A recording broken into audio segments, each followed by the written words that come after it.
पाकिस्तान और भारत के director general military operations के दरमियान राब्ता हुआ है। बौखलाया हुआ, हारा हुआ, शिकस्त खुर्दा और आलमी सतह पर तनहा भारत को अब अमेरिका की जानिब से भी कुछ बड़े सरप्राइजेस मिलेंगे कि गोल्डन टेंपल, जो कि सिखों का मजहबी मकाम है अमृतसर में, उस पर पाकिस्तान ने हमला किया। गुरुद्वारे के जो हेड है, सिख रहनुमा जो है, उन्होंने झूठा करार दिया है।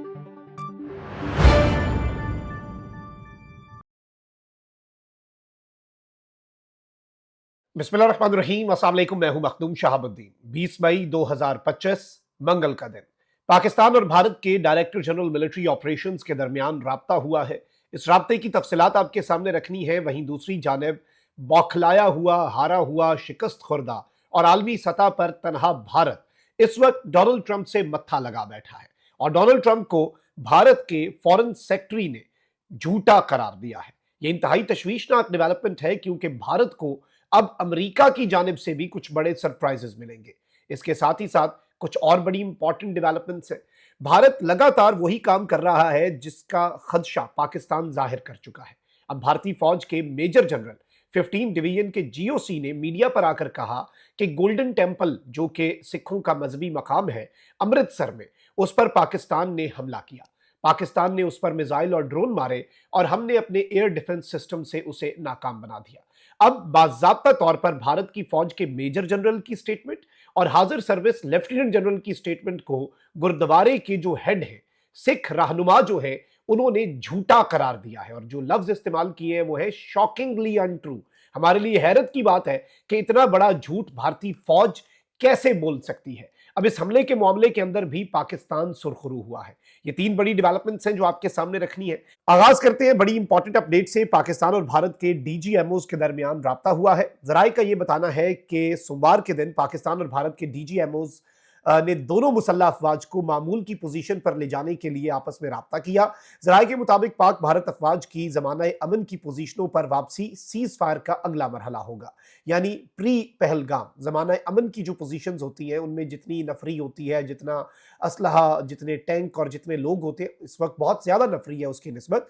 तो प्रीवियस पोजीशंस जो है उन पर ले जाने पर बात हुई और कहा गया कि अभी ऑब्वियसली देखें, हम भी ट्रस्ट नहीं कर सकते भारत पर, ट्रस्ट डेफिसिट है क्योंकि उन्होंने कोई ना कोई एडवेंचर तो करना है। तो इस सब के अंदर ये एक इंपॉर्टेंट अपडेट होगी, इंपॉर्टेंट डेवलपमेंट होगी, लेकिन वो अगला मरहला होगा। वाज़ेह है कि भारत की तरफ से जारियत के बाद दोनों मुल्कों की अफवाज जो है वो आमने सामने जब आई और उसके बाद जब भारत जो है उसे मुंह तोड़ जवाब दिया, ऑपरेशन बुनियानुम मरसूस हुआ, तो अमेरिका ने इंटरवीन किया और उसके बाद फिर दोनों मुल्कों के डीजीएमओस के दरमियान हॉटलाइन पर राब्ता हुआ। उसके बाद ये अब जो राब्ता हुआ है हॉटलाइन पर, ये डीजीएमओस के दरमियान इस पूरे कॉन्फ्लिक्ट में तीसरा राब्ता है अगर हम कहें। और वैसे भारतीय मीडिया ये कह रहा था कि सीज फायर 18 तारीख तक है, फिर अगली गुफ्तगू होगी 19 को, फिर पता चलेगा सीज फायर का, बट ऐसा नहीं है। भारतीय फौज ने इस हवाले से क्लैरिफिकेशन दी है कि कोई एक्सपायरी डेट नहीं एज सच इस सीज फायर की। यानी ये किसी मुअय्यना मुद्दत के लिए नहीं है, ये गैर मुअय्यना मुद्दत के लिए सीज फायर हुआ है। और इससे पहले भी एक सीज फायर चल रहा था। भारत सीज फायर ऑब्वियसली कुछ ना कुछ एडवेंचर करना हुआ तो वो पहले फॉल्स फ्लैग करेगा, फिर वो सीज फायर वायलेशन करेगा। अब वहीं दूसरी जानब नाज़रीन कराम, एक तरफ तो पाकिस्तान डिप्लोमेटिक सतह पर भी जीता, अस्करी सतह पर भी जीता, और भारत जो है उसमें नरेंद्र मोदी के लिए मुश्किलात ही मुश्किलात है। और अब ये सवाल हो रहा है कि आपने ट्रंप के कहने पर सीज फायर क्यों किया, अगर आप इतने ही जीत रहे थे, इतने ही फन्ने खाम थे, मतलब एक नैरेटिव रखो। अब यहां पर जो सूरत हाल हुई है वो ये है कि फॉरेन सेक्रेटरी विक्रम मिस्री, भारत का ये फॉरेन सेक्रेटरी है। अच्छा, ये बेचारा जो है, इसके ऊपर तरस भी आता है। अब नरेंद्र मोदी ने ट्रंप के आगे लेटना था और उसने सीज फायर करना था, तो उसने विक्रम मिस्री को कहा, तुम ब्यूरोक्रेट हो, फॉरेन सेक्रेटरी हो, गवर्नमेंट की पॉलिसी है तो तुम जाकर अनाउंस करो सीज फायर। इसने सीज फायर अनाउंस किया, सारा मीडिया और सोशल मीडिया इसे पढ़ गया। इसकी बेटी की तस्वीर सोशल मीडिया से उठा के उसके पीछे पड़ गए। इसने अपना अकाउंट जो है, इंडिया के एक्सट्रीमिज्म को इससे बेहतर तरीके से कैसे हाईलाइट किया जा सकता है कि इंडिया के फॉरेन ऑफिस का सबसे हाई रैंकिंग ऑफिशियल जो है वो भी इंडिया के अंदर एक्सट्रीमिस्ट सोच से बच नहीं सकता, तो इसने अपना अकाउंट प्राइवेट कर दिया। अब ये बेचारा जो है ये पार्लियामेंट्री कमेटी के सामने पेश हुआ।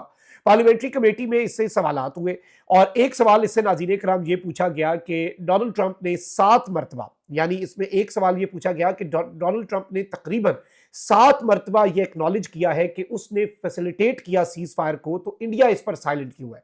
अच्छा, इस पर विक्रम मिस्री ने कहा नहीं जी, इसमें अमेरिका की कोई इन्वॉल्वमेंट नहीं है, ये बायलेटरल है और ये सब कुछ जो है ये दो मुल्कों के दरमियान है, दो नेबरिंग कंट्रीज के दरमियान है, इसमें तो डोनाल्ड ट्रंप का कोई लेना देना नहीं। लेकिन फिर इससे जो सवाल हुआ उसका खैर इसके पास जवाब नहीं था कि अगर ऐसा है तो भारत ट्रंप को इस सारे के सारे नैरेटिव को सीज करने की अपॉर्चुनिटी क्यों दे रहा है, और डोनाल्ड ट्रंप ने कश्मीर के हवाले से जो बातें कही है उन पर आप बात क्यों नहीं कर रहे?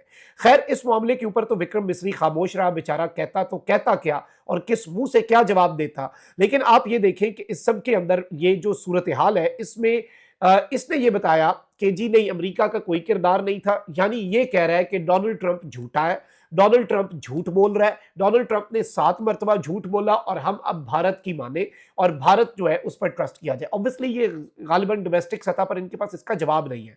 ये अपनी पॉलिटिक्स जो है वो बचाने के लिए ये सारी की सारी वारदात जो है वो डालने की कोशिश कर रहे हैं। बट लेट्स सी कि चीजें जो है वो किस तरफ को जाती हैं, मामला क्या बनता है। अभी तक की ये सूरत हाल है और इसका जो ट्रंप जवाब देगा, अगर किसी को लगता है कि ट्रंप इसका जवाब नहीं देगा या ट्रंप इंडिया को रगड़ेगा नहीं, तो फिर वो ट्रंप को नहीं जानते।